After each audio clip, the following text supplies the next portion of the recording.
Hello, everybody, and welcome to the Ring Ramble podcast. My name is V. My name's Brad. And we're going to be talking about the Bash in Berlin. Overall, mid pay-per-view. Not very good. I mean, it's not like we were very excited for it to begin with. So I think that we didn't really have any expectations going into it because we were kind of just meh. Yeah. Not, inflating, each and every match. So they just kind of came out kind of a little better than expected, well, but, I think kind of but as closer to as expected. Yeah. So we'll start with the first match that happened, which was surprisingly Cody Rhodes versus Kevin Owens for the undisputed WWE Universal Championship. I was shocked about that one. Yeah, I genuinely thought that the Unholy Union one would have been first. I guess it wasn't because looking at the entirety of the card, the only change in titles was the tag team titles. I have a cat here in my mouth. So looking at it as a whole, it makes sense why they didn't come out first in that case. But the Kevin Owens and Cody Rhodes match, it was okay for the most part. A majority of the beginning of it was a lot of countering of each other's moves, like the stunner and the disaster kick, the Cody counter, all those kinds of moves. Cody surprisingly gave Kevin a figure four at some point, which was actually you don't really see him do that very often, which is kind of cool. But we predicted, well, you more so was predicting that it would take Cody 3 or 4 crossroads to win the match, and it did 4 for Cody to win. I was expecting, so we both agreed Cody was going to win this one, so we were both right in that case, but I expected Kevin to do a heel turn, but it was insinuated at some point because when Cody collapsed from his leg, Kevin looked like he was going to charge behind him, but then he stopped. And then, at the end of the match, Kevin and Cody just hugged, and then when Kevin raised Cody's hand, Cody tried to raise Kevin's, and Kevin refused, and the match basically ended there. Overall, the match, I would say, was I'm going to say a 3, because it was very slow. I kind of expected it, especially after SmackDown with the whole leg thing. I kind of figured it was going to just take a while, and then how Kevin didn't really feel confident in fighting him because Cody wasn't 100%. It was cool because of who they both are, but I don't think the match itself was a good example of their skills to get I don't think they had the great chemistry that I know that they could have in another match. Well, I probably agree with you on the 3, but I think it's more on the lines of the story. The fact that they did emphasize, Kevin did mention about his knee. Mm-hmm. And then there was a lot of incidents in the match where you could see that Cody was kind of favoring that knee. Mm-hmm. And there was an opportunity for Kevin to go for a low blow and chop block him, but he decided to tell the referee, hey, check his knee. So, it was kind of cool to show that it wasn't the same Kevin Owens as that they were trying to portray him as earlier. Right. So, the story of it for the match was cool, but the match itself, if the match was a little bit better and what they were doing in the ring, then I would have said it would have probably been a 4 because I thought the story was good, the way they were doing it. And I'm sad that the Bloodline didn't show up because I really thought that there would have been a point possibly that if Cody got jumped by the Bloodline, they would try to egg on Kevin to hurt Cody, and whether or not that happens, whatever. But if he didn't hurt Cody, I'm pretty sure the Bloodline would have jumped Kevin, and certainly we would have seen I hypothesized that Randy would show up to help Kevin, and then he'd get hurt in a way where it would affect his match with Gunther later on in the card. But yeah, I honestly thought, because typically Cody Rhodes matches are usually last, I really thought they would have been last, and then the Bloodline would have been more possible because, a lot of the times the shows close out with the Bloodline kind of dominating everybody or, also being destroyed. So yeah. The second match was the Unholy Union, Alba Fire and Isla Dawn versus Jade Cargill and Bianca Belair for the women's tag team titles. I did not write really anything at all. You know what? I will say, though, that this match was not the worst that we've seen from these, two teams. I mean, we've seen worse performances from them. This one was not that bad. And most of the time it was Bianca kind of carrying the whole match. I mean, she was displaying a lot of power with, holding and lifting. Alba Fire in particular, and Jade didn't do so bad too. No, Jade she was didn't actually pretty botch good. anything. So it wasn't bad. It was actually pretty quick too. I noticed that a lot of the matches fell pretty quickly until we got to the Randy and Gunther one, which was to be expected. But Bianca and Jade ended up winning the tag team championships, which is exactly what we predicted. Yeah. So that's basically it with that. Drew McIntyre versus CM Punk, the strap match. I actually really liked this match a lot. I did too. I think it was the best match of the night, personally. I agree. Yeah. Drew, he attacked Punk before the match could even start, before the strap could even go on. CM Punk was getting beat up really bad in the beginning. He looked almost like how he did at the Rumble, where he was kind of like red and gassed and stuff. Understandably red, because he was being like hit with the strap a lot. Punk also went through a table at some point. Drew McIntyre jumped him on top of a table.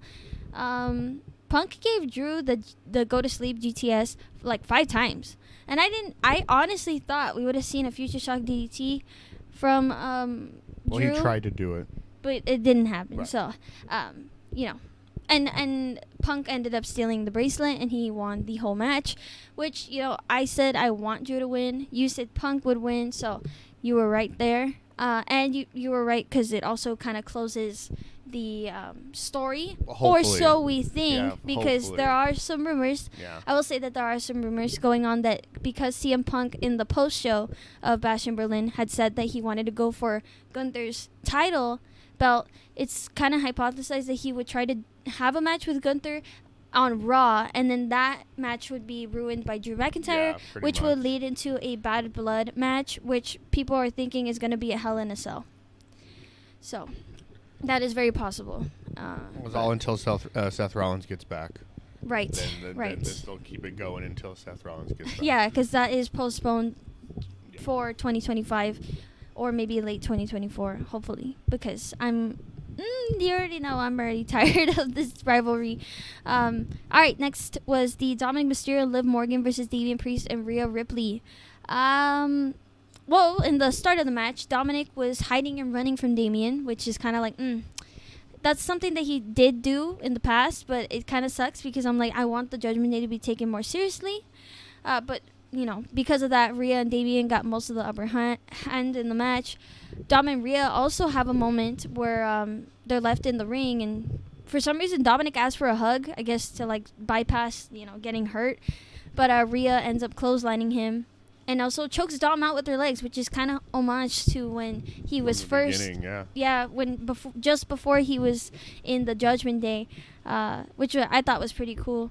And there was also a double Razor's Edge by Rhea and Damien, and that's when the Judgment Day interfere. JD McDonough first. He ragdolled when Rhea hit him, which was funny. Yeah. Liv gave a really nasty sunset powerbomb to Rhea that was really close to the barricade, and she kind of fell kind of ugly. It was a nasty bump she took. Yeah, it fell very ugly. Yeah. Finn and JD McDonough helped Dom to get the 619N frog slash combo over Damien. There was also an overstretched suicide dive by Liv at some point, and also Rhea got wedgied by Liv as well. JD stops Rhea from doing Riptide on Liv, and then Damien Priest attacks JD. Damien also clotheslined Dom on top of the announce table. Then Rhea gave Riptide and won the match. I wrote a note here saying Damien low-key didn't do much of anything but fight the Judgment Day, I suppose. In the back. It was mostly Rhea, I would say, was doing the match. Mostly doing the match, and Dominik didn't really do much in the match. Right. I thought it was kind of the super baby face of Damien Priest kicking out of the frog splash. I was just like, I don't know. I mean, personally, I'm over it. I'm tired of Damien Priest, and I'm actually tired of Rhea. I think this whole thing is getting really goofy now. I mean, I think it's just kind of like borderline cringe and kind of cheesy. So I would like to think that, they can push. I don't think they have anything else to go on after this. Yeah, honestly, that's what I was think it's like thinking they're too. They're going to push the Judgment Day storyline for how long as you possibly can do that till. Right. Because I don't think after that's done, what is Damien Priest going to go and do? What is Rhea going to go and do? We didn't even rate the other matches. I'm so stupid. But, Going back to the Unholy Union match, what would you give that a score of? I would say Like a 2.5. Yeah, 2.5 is cool. Yeah, out of 5. Drew McIntyre and Punk, I would give it like a. I'd say I think a 3.5. Yeah, 3.5. I agree. Yeah.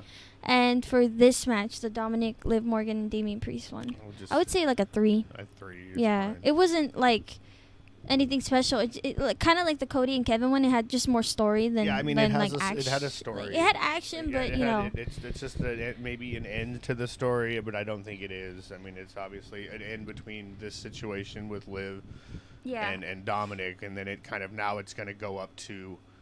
Now it's going to go up to Finn Balor level now with Damien Priest. In regards to like Rhea and Damien, I disagree with you on that. Like that they're entirely cheesy. I think their name together is cheesy. Like the Terror Twins, that's so stupid. But I do like them. It's just the only thing is I can't really take them seriously as baby faces. Yeah, and on top of that too, I lost my train of thought. I just wish that it would have played out a little bit differently. Like, because when we made the predictions, I said I want Dominik and Liv to win, but I believe that Damien and Rhea would win because they're baby faces and they have a lot more to lose now that they made this switch. That's true. As opposed to the Judgment Day. But then again, like I said, I want the Judgment Day to also be taken more seriously, especially because, you know, I'm a big Finn Balor fan. So it kind of does suck to just see them, like, kind of fall apart so easily. Because that was something that was happening earlier this year with the kind of, like, the OG Judgment Day. They were, like, falling apart really easily, and it was kind of like, ooh, like, that's not really, like, that's not good for a faction like theirs, supposedly being the biggest one, especially on Raw. So, yeah, I just think, I agree with you, though, that I don't know what's left for Rhea and Damien if they pass. Yeah, after this is over, thing. I don't think there's really much. Yeah. And I also think the Judgment Day needs to add somebody else. Yeah, they need a new someone. member. They need somebody that can counter the Rhea. Oh, yeah, because there's really nobody. Liv can't do it. Liv can't really do it. All right, well, the final match was Randy Orton versus Gunther for the World Heavyweight Championship. In the beginning, it was kind of cool. Ludwig interrupted Samantha Irving to announce for Gunther instead, which I thought was a good touch. Although I was kind of sad because I thought I was going to get my cameo for Gunther's place of birth. Oh, sure. But it didn't happen. But it was still cool anyways. The crowd was singing for Gunther a whole lot. Yep, the crowd was doing the wave throughout the match. Did you notice that? I saw that. I was like, that's super unlikely for a wrestling show. It happens here and there. I haven't seen that, but... I have. Gunther's arm for a majority of the match was messed up, and Randy Orton was working on that same arm.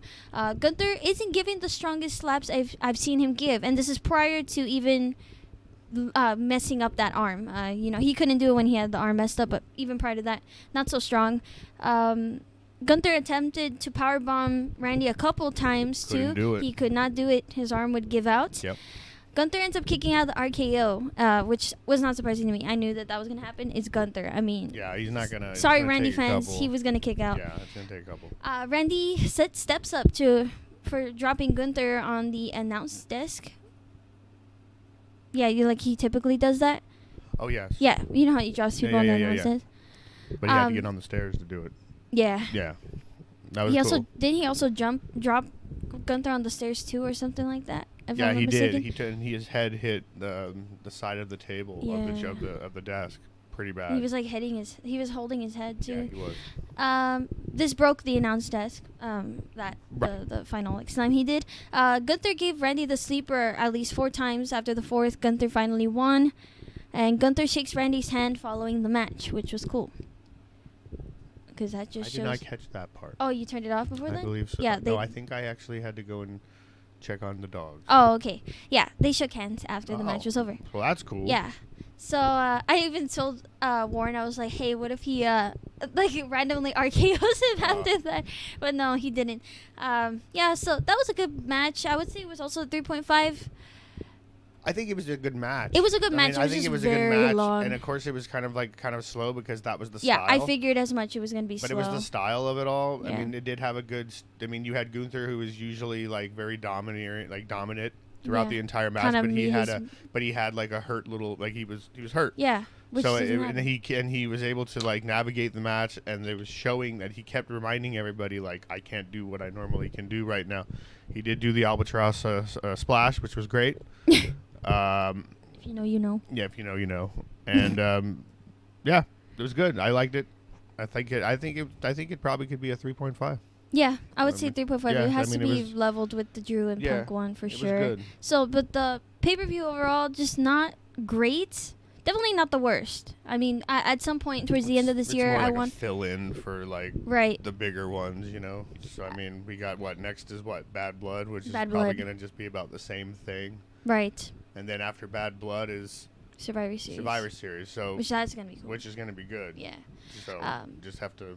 I hope I don't know if they're gonna do a War Games again for that one, but if they do, I'm really hoping that they have a special guest for the female one and be Charlotte Flair, because she's supposed to return around that time, which would be very cool to see. But yeah, sometimes towards the end of this year, I want us to also make a kind of like a ranking of the pay-per-views this year. For sure. Okay. Definitely know what's going on the bottom if the pay-per-views going on are actually pretty good. It's Clash of the Castle, man. I hated it. It was so bad. Yeah, so you'll hear from me in just a second talking about the No Mercy pay-per-view, because my dad works and I have to do this solo. So, yes, you'll hear me right now. Hello, everybody. Okay, I am back from watching No Mercy. So I did write my notes. Sorry if I hope you can't hear my fish's like motor thing running in the back. So yeah, all right. Great pay-per-view. Oh my god, like I predicted this would be way better than the Bash in Berlin, and indeed it was. Now look, I feel like going into this and with knowing everything that I prefer, it's gonna seem very biased. Not even just a little biased. Like, it's just gonna seem very biased that I would obviously have a preference towards NXT pay-per-views, especially since I like NXT better than I like the main roster shows. Which is true. But honestly, I feel like there are there is a percentage of people who just don't watch NXT and just watch the main roster stuff, and I really do think that those people are missing out. So if you're one of those people, take me as a sign to please watch NXT. It's so great. The people are younger, they're faster. Okay, I get that. Like, there's just that distinction. But it's true, and the matches are better as a result of that. So let's get into the first match of the night, which was, surprisingly, Axiom and Nathan Frazer versus Chase U, which was Andre Chase and Ridge Holland for the NXT Tag Team titles. And a little bit of background, as we know, 2 weeks ago, Nathan and Axiom lost the titles to Chase U, and they got their rematch last week after defeating Duke Hudson and Riley Osborne to get this shot at No Mercy. That was just a little bit of background for that. I'm kind of sad that this match was first because, I really love these. I love Axiom and Nathan Frazer. So I wish that could have come later, but honestly, it's okay. It was a great match. There were a lot of Chase U fans in the crowd. I noticed that. Nathan Frazer, dude, he's just so epic. I mean, this is, in this match in particular, I mean, he's doing stuff he just normally does all the time. And that stuff alone is just really, like, insane. Like, the flips and the quickness of him. I mean, that's his whole motto is, never slow down. So, yeah, he's great. And Ridge, dude, I mean, he's a big guy. It was inevitable that he was going to have really insane strength. He did a move kind of like Cesaro's, spinning move, except he was actually hooking Nathan Frazer's arm and head and spinning. But yeah, I wrote it at the note. I said, do I need to stress how good Axiom and Frazer are? I mean, they are insanely good every time. I don't want to seem like a glazer or anything like that, but I mean it. Like, they're really good. But I hate to say this next part. Honestly, I hold my breath a little bit when I watch Ridge Holland wrestle. He does some very unique moves and has the strength to perform them well. I just think historically, I mean, if we're talking about his career overall, it is kind of scary to see him go in there, considering he has injured, well, I maybe more than 2 people, but from what I know, 2 people, and one of which was career ending, seemingly. So it's kind of hard to watch him wrestle, and that's kind of his whole character arc, is kind of being redeemed by Chase U. So I get it, but luckily, obviously nothing has happened for a while now with him, so it's okay. But he gave a flying headbutt to I believe it was Axiom, if I'm not mistaken, which is kind of homage to his no, not that Chris Benoit owns the flying headbutt, but he is known for that for the most part. Nathan accidentally ruined Axiom's chance to perform the Spanish Fly on Andre Chase. This is something that happens frequently in their matches, or at least as of lately. There has been some miscommunication between Axiom and Nathan. Andre Chase gives Axiom the Spanish Fly and a sit-down powerbomb combo, but Axiom ends up kicking out. This is awesome chants were also occurring around this time, and Axiom lands the golden ratio, but Andre Chase kicks out, which is not something that happens really at all, except the match where Axiom and Nathan did lose the titles. They I believe it was also Andre Chase that kicked out before that, so he's been the only one. Another miscommunication between Axiom and Frazer, leading Frazer to get knocked out. Axiom gets clotheslined and a backstabber by Ridge, but Axiom surprisingly kicks out of that one. And then that's when Axiom gets the Spanish Fly, Nathan does a Phoenix Splash, and Axiom and Frazer win the match. Now, I gave ratings for each of these matches. I gave this one a 3.8 because it's not the best performance I've seen from especially Axiom and Frazer. It's kind of very typical of them, like just a very normal match that you would expect from them. But I think also he gave a lot of power. Ridge Holland gave a lot of power and a lot of diversity. Like, his moveset is very diverse, I would say. And I was very impressed by his performance. Andre Chase, like, I'm going to go a little bit into Chase U. I'm not the biggest fan. I honestly thought Duke Hudson was the best one. And then, when Riley made his way after the men's breakout tournament, he's also very great. There's something about Andre Chase that I'm just not getting, like, as a leader. I honestly think he does have a good moveset, but he just doesn't convince me very much. He's not, like, a big dude at all. Like, I don't know. Like, there's not a certain physique you need to have as a wrestler. I mean, they come in all shapes and sizes, but I don't know. There's something about Andre Chase I just don't get, I guess. But, it was a good match, though. I mean, Andre did do some things, but I think Ridge Holland definitely shined more in this match out of everyone, honestly. And, of course, I like anything that Axiom and Frazer does, but connecting. I was right that they won, but I only picked them in the predictions video because I'm biased, which is not the rules when making a prediction, but I kind of just did it anyways. So I was right that Axiom and Frazer would win, and I believe my dad said Chase U would win this one, so he was wrong. But following the match, I was actually right about this one. I made a prediction that Ridge Holland would betray Chase U after this match, and because I also predicted that Andre Chase was going to be the one to take the pinfall and basically lose the match, which is exactly what happened, and Ridge Holland did in fact betray Chase U, assaulting every man in the group. And Thea Hale from the group was crying to Ridge while Ridge DDT'd Andre Chase onto the announce desk. He got booed profusely, and a stretcher was brought out for Andre Chase, and he was pulled away. So I was right about that. Second match was Wes Lee versus Zach Wentz. Not for any kind of title, just kind of for storyline. And some background for that was Trey Miguel and Zach Wentz, who are a part of the Rascals, appeared on NXT, from TNA.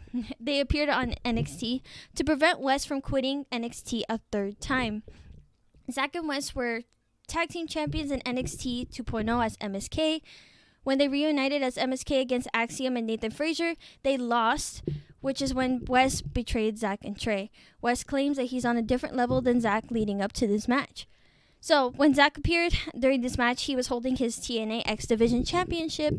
A little side note, but someone actually had a sign that said, "Just enjoy wrestling," which I thought was something I wanted to mention because in matters like, making this podcast and stuff and talking about our opinions and stuff, obviously I haven't gotten any interaction where it's been negative, but I do see that a lot in the wrestling community, and it's just like, it's just a matter of opinion, and, just enjoy wrestling for what it is and the matches for what they are. It's not that deep, But, anyways, just a little tangent. But there was a cool sequence of counters at the start. Kind of felt a little like Ricochet and what's his name? Well, Ospreay. Obviously not nearly as quick, but still cool nonetheless. Wes Lee barely kicked out of the first pinfall, which was kind of crazy. Wes Lee also clipped Zach's leg at some point. There was also some weak exchanges between the two of them. I don't know if it was because they were trying to display fatigue, but they definitely weren't hitting one another. Nice jumping knee by Zach at some point, and there was also an oversell by Wes when he barely got kicked. He did a whole ass flip. Zach did a unique splash combo onto Wes, and Zach gave Wes the Boston Crab and a unique counter following a roll up. Wes gives Zach a hurricanrana followed by a splash, followed by the cardiac kick, but somehow Zach kicks out of a near 3. Fans were chanting, "Wes, you suck," which I honestly thought they were saying, "Ref, you suck," because the commentators got confused whether or not the count was a 3 or a 2, but it ended up being a 2. I didn't think it was that close, though, but, part of me felt like the crowd was mad about the ref, but doesn't seem like that was the case. Really beautiful DDT by Zach. Wes returns after the DDT with a Meteora. This is awesome chance commence. Wes sets up Zach to get hit by the stairs as he did in the past, and Zach moves just before Wes can get him. This part was so scary, though, okay? I'm pretty sure this was not supposed to happen, but the desk fell when Zach leaned on it, and the crowd was kind of booing about it, and they were like, what the heck? Well, Wes was supposed to, I guess, do a Meteora from the top rope onto Zach onto the desk, but he actually did it onto the floor from the top rope. And then Wes attempted to grab a chair, and before he could swing, Trey Miguel shows up to grab it from Wes. Zach did a Canadian Destroyer to Wes out ringside, followed by a UFO cutter, and Zach wins. Zach and Trey hug, and Wes looks very angry. Prediction-wise, my dad and I were both right that Zach would win this one. Match, honestly, was a 4.0. I didn't describe it well. Honestly, it had the storytelling because, their past and Trey being involved. Very high intensity moves. Despite having, slower moments at some points, honestly thought it was a really great match. And honestly, because it was just that good, I didn't really think that anything could top it. But who knows? Let's continue on. In a promo, Trick speaks to Joe. Joe says that he will uphold his promise to Trick to give him a match for the NXT title when he wins it. Now, moving on to the Wendy Choo and versus Kehlani Jordan for the Women's North American Championship. The way that Wendy stares into Kehlani is so weird and funny to me. I don't know. I can't take it seriously with the makeup. That's just me. Kind of botched her Karana by Kehlani following an mostly missed splash by Kehlani, which was probably Wendy's fault because she didn't seem to catch her very well. Usually there was some low impacts hits towards each other. You could tell that they were trying to avoid causing the other person pain, which kind of diminished the effect of actually being in a wrestling match and actually fighting. Tornado DDT by Kehlani was pretty nicely done. Wendy becomes angry at some point. Frog splash by Kehlani. A weird fall by Kehlani on the apron at some point. Wendy Choo carries Kehlani for a powerbomb, which was pretty cool. Honestly, probably the best thing that Wendy Choo managed to do. There was a botched fall by both women. I'm assuming this wasn't supposed to happen. Didn't look like it. But Choo came up quickly to the top rope and ended up slipping and falling. And Kehlani also chose to fall too, but very delayed, so it didn't look very organic. Choo used a sleeper, almost taking out Kehlani. Kehlani ended up doing, I believe, the 450 splash, followed by a split moonsault, retaining the title. Look, this is going to seem very bad, but honestly, I'm going to give this one a 2.5. It was just not a good match. The crowd itself, they just were not feeling it. You can tell. You could even see the people in the front row just speaking to each other because it just wasn't, they weren't hitting it and kind of, it was just not good. I think what was lacking in this match particularly is the chemistry, honestly, the chemistry.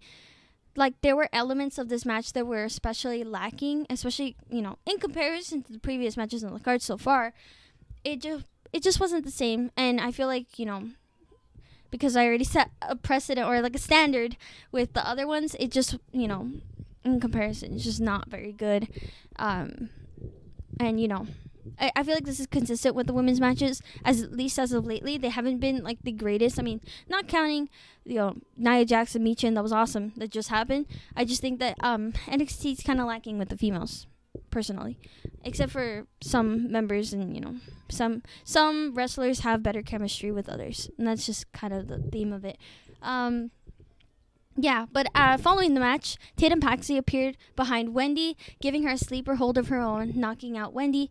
And oh, this is auto-corrected. And she placed a doll that looks like Wendy and leaves. And I was right on my prediction that Kehlani would retain. Ridge is asked about why he did what he did to Chase U, or specifically Andre Chase, and he just walks away. He doesn't say anything. Now, Tony D'Angelo versus Oba Femi for the NXT North American Championship. Tony clotheslined Oba to the outside, taking himself out with Oba, and he actually got choked a little on the bottom rope in the process of that. I don't think that was even supposed to happen, because he went for a second clothesline not long after that. Tony accidentally twisted his ankle against Oba's foot, which caused him to collapse. He seems fine. I mean, that was something that they kept talking about, but then he kind of just rubbed it off later, so I felt like more like a genuine injury as opposed to, a work, like some kayfabe or something like that. So yeah, it looked a little bit nasty with that. But Oba's power, man, he's great. He was dominating for a majority of this match. He also did the shoulder breaker that was gross. Honestly, like, Tony looked like he was going to be hit on his head. Tony was pulling some moves, but, it just really wasn't working. The strength on Tony, though, he lifted Oba using just his shoulders only from the floor, kneeling on his shoulders, lifted him up and himself, and fell backwards. Oba started assaulting the D'Angelo family. Tony gave Oba a spear, and Oba threw Tony in the air. Oba gave Tony the fall from grace powerbomb, but Tony barely kicks out. No one has ever done that before. No one in, I believe what they said was Oba's 21 matches that he's had so far. No one has kicked out of the fall from grace. And that's insane that he was the first to do that. And honestly, I feel like that will build up to maybe a second match, because, it would probably impress Oba that even happened. It definitely impressed me. But, Oba gives a second powerbomb and, and a third to follow up with that. And he wins. I was wrong. But my dad was right. Shoot me for wanting to get a little bit crazy and say that Tony could win. Considering I feel like he is the closest to win out of anyone I could think of in NXT. I would give this one also a 3.8 rating. Like, there were a lot of well-executed moves, like, done by both men. But I honestly feel like it ended kind of abruptly, which was kind of to be expected because it's Oba. But it was just really slow. And Tony was down most of the match. Yeah. Honestly, and I just don't think this one was better than the Zach and Wes one, like, personally. Backstage, Ethan speaks with Trick. Trick guarantees he's calling the match fairly. Ethan doesn't believe him because he believes that Trick wants his NXT championship, of course, and with that he wants Joe Hendry to win because he thinks that Trick will think that it's easier to beat Joe Hendry than beat Ethan, because Ethan obviously believes that Trick can't beat Ethan. Which, I mean, interesting way to look at it. I just don't think that's very true, considering how Trick ended up losing the title. But, I thought it was pretty funny. Zach was interviewed on his win against Wes. He said that, yes, he may have won the match, but he lost a brother. He said that he will put Wes behind him and focus on Trey, who actually cares for him. Miguel and Zach, which are the Rascals, issue a challenge to Axiom and Nathan Frazer for the NXT Tag Team titles. Jaida Parker and Roxanne Perez for the NXT Women's Championship. This was good. It was a really good match, honestly. There was a stain on, or like a big blur on the Women's Championship when the ref lifted it up. I just thought I could mention that. There was a bit of countering in the beginning. Jaida caught Roxanne on her shoulders when Roxanne dived outside, and Jaida fell strangely by the stairs, hitting her ribs, which was injured prior to the match. This is essential to how the match played out. I don't quite remember how Jaida injured herself on the ribs, but that was a big problem for her during this match. Roxanne kept working on Jaida's ribs. Roxanne uses Jaida's own finisher on her and celebration dance moves that Jaida usually does afterwards, which made Jaida angry and gives Roxanne a power bomb. Jaida gives a spine buster as well. Jaida also slaps Roxanne's stomach with an open palm, and Jaida gives a top rope teardrop, which Roxanne kicks out of. Jaida's ribs cause her to give out. During I think she was lifting her up for a slam of sorts. Roxanne gives the crossface and transition to the pinfall while hitting Jaida's injured ribs at the same time. Jaida actually lifts herself up with Roxanne on top of her from the floor, and Jaida did her hip finisher, but Roxanne was launched out of the ring. Jaida runs into the barricade, which actually led to "This is awesome" chants. It was pretty nasty. And Roxanne ended up giving pop rocks to Jaida on the barricade. Both women get back into the ring, and Roxanne gives pop rocks once more to retain the title. I was right that Roxanne would win this one. And honestly, I would give this match a 4.0. I honestly thought they had great chemistry. I would even say they would be on par with the Oba and the tag team match, because I was going to give it a 3.8. But there was a lot going on. I believe that both women are just really talented in the ring, and it really made it more believable that Roxanne would win, considering Jaida had the previously injured ribs. It definitely was an essential part of how the match played out, and yeah, it was just a really good match overall. Now, this also elevated the score because Julia debuted, which I expected while I was watching the match. I honestly was like, oh, you know what? Now I remind myself that Jaida was speaking to someone saying, you can get some too. So I'm like, obviously, that girl's going to appear at some point, which was, theorized to be either Cora Jade, Stephanie Becker, or Julia. And it just so happened to be Julia. She made her debut and walked down to the ring to face Roxanne Perez, seemingly already trying to go for the title. Which I don't even know why you would slowly transition her to not go for the title just yet, because she is very well experienced and very well respected in the wrestling community. So I'm glad, and I can't wait to see what she's going to be doing in NXT. Ava is asked about Andre Chase's conditions. She says she's not sure yet, but she was then asked about who would be the first to get a title match against Axiom and Frazer. She said it would be a triple threat tag match. I believe there was next NXT to determine who faces them, which would be between Gallus, which is Wolfgang and Mark Coffey, Hank and Tech, or the Rascals, Trey Miguel and Zach Wentz. All right, final match. Special guest referee Trick Williams, which for the match, Ethan Page versus Joe Hendry for the NXT Championship. The crowd for Trick was amazing as always. It's so nice to see him finally on top in a big arena with a big crowd singing his song. Joe Hendry's pop though was great. So many Joe Hendry signs. The crowd was chanting "Ethan sucks" a whole bunch. Ethan kept yelling at Trick during this match, which was kind of brewing the tension between them. Crowd was chanting "We believe" for Joe. Joe was maneuvering around Ethan a whole lot in the beginning, countering him, doing some little rolls and stuff. It was great. And the crowd, anything Joe would do, the crowd was just yelling like crazy. Great power by Joe. I mean, dude, some of the stuff that he was pulling off, it's insane. Yes, he is a bigger dude too, but I don't know, something about the way he has, he does, or the way he displays his strength. I just don't, I don't know how he does it, honestly. There was also a really cool suplex transition by Joe, which, if I remember correctly, Ethan had him in a submission hold. I can't remember the name of the submission hold, but Joe was able to power him up for a suplex, which was crazy. Trick counted kind of late when Ethan pinned Joe, which caused Ethan to get mad at Trick. Crowd chanting, put some clothes on to Ethan. Power slam by Ethan onto Joe from the top rope. The crowd was basically going crazy at that point. Hendry jumps onto Ethan by ringside. Ethan slams Joe into the stairs and gives him the Ego's Edge onto the apron. Ethan yells at Trick yet again. Joe gives Ethan the Ego's Edge or Razor's Edge instead.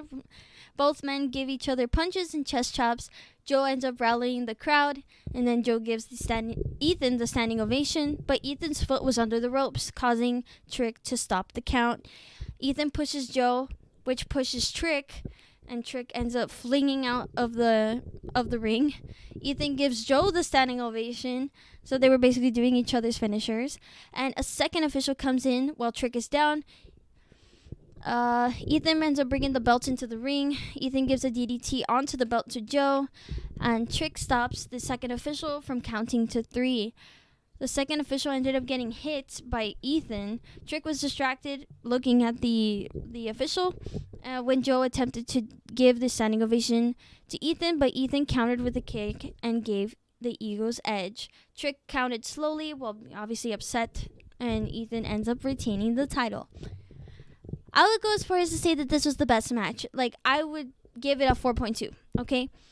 All around, there was really good storytelling, which is like the tensions between Ethan and Trick, the crowd interaction with Joe. I mean, it was insane. I mean, you know, we've all seen it. Backlash, if you took away the French crowd, would it be nearly as good as, like, we probably have all rated it so far?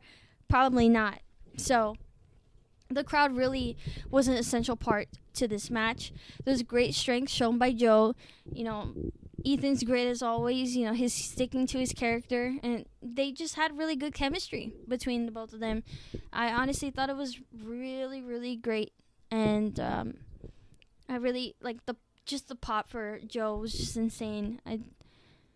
I mean, man, check it out for yourself for sure. Look at that, but following this match, Pete Dunne attacked Trick Williams at ringside, and Ethan Page laughs at it, which is leading up to the match that Trick has but with Pete Dunne at NXT on this coming Tuesday. So that was everything from the No Mercy pay-per-view. Honestly, way better than Bash in Berlin. Bash in Berlin was just not very good. I mean, the standards are very high with NXT. I feel like Bash in Berlin just these pay-per-views as of lately on the main roster just haven't had the I don't know, just not very entertaining, I guess, in like comparison to like I mean, I know it's bad to, you know, always just compare and then not just to look at the matches and the pay-per-view for what they are, but it's really hard because there's such a big difference between both shows. Some people might not think so. I think so. I know my dad thinks so. There's just some elements of that NXT has that, you know, the main roster just really doesn't. And if you have not seen an NXT pay-per-view, definitely check out this one. I mean, this is a good example of NXT wrestling. There's plenty. I mean, honestly, you could take a look at a bunch of recent pay-per-views from NXT from this year, the year before that, or like last year before. Like just the past 4 years or so, even so on. Honestly, like takeovers, great. They're like my favorite things ever. So yeah, I'm really hoping that Bad Blood will be better. Part of me doesn't believe that that's gonna be so because, you know, like I was talking about earlier, was that CM Punk and Drew McIntyre might just have another match again, which is something that I personally just don't want to see. And yeah, that's just how it is, I guess. It's been kind of a theme lately with the pay-per-views between both NXT and the main roster. I really hope that when these NXT stars do end up going to, you know, the main roster, that they don't really lose their spark or their character that they once had, because I really think that there's a lot of great people in there, and it gives me a lot of hope for, you know, the years to come. But, you know, it sometimes, or evidently what we have seen is that a lot of great people in NXT also just don't get treated very well in the main roster. But that's also because Vince McMahon was, you know, CEO during the times of the really great NXT era. that transitioned to main roster and just didn't do very well. Or there was some that just didn't do very well. So it's different now because Triple H is leading this, and Triple H led the best NXT era. That's just, I just have hopes for that. So yeah, sorry for the tangent. Yeah, that's basically it. No Mercy was great. Bash in Berlin, not so much. Yeah, let me know what you guys thought on the Bash in Berlin or the No Mercy matches, and yeah, have a good day.